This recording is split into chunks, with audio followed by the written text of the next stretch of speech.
एका शांत गावाच्या बाहेर एक मोठं जुनं वडाचं झाड होतं. त्या झाडाच्या फांद्या खूप लांबवर पसरल्या होत्या. दिवसा तिथे गार सावली असायची, पण रात्री मात्र खूप भीतीदायक वाटायचं.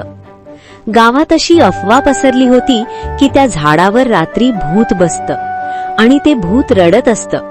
रोज मध्यरात्री तिथून आवाज यायचा, हू हू आ. गावकरी खूप घाबरले होते. संध्याकाळ झाली की कोणीही त्या रस्त्याने जात नसे. पण त्या गावात मोहन नावाचा एक जिज्ञासू मुलगा होता. त्याला नेहमी प्रश्न पडायचा की भूत खरंच असतं का. एके रात्री त्याने सत्य शोधायचं ठरवलं. तो हळूच घराबाहेर पडला आणि त्या वडाच्या झाडाजवळ जाऊन लपून बसला. रात्र शांत होती. चांदणं पसरलं होतं.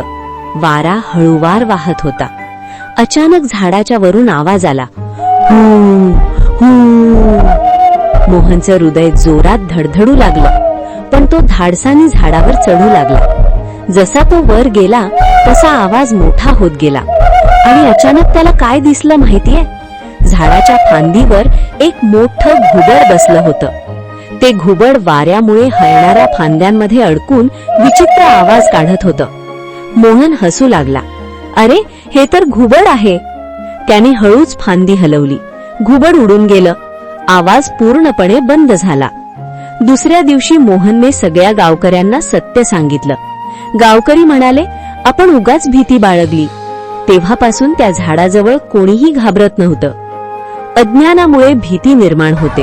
सत्य समजलं की भीती पळून जाते.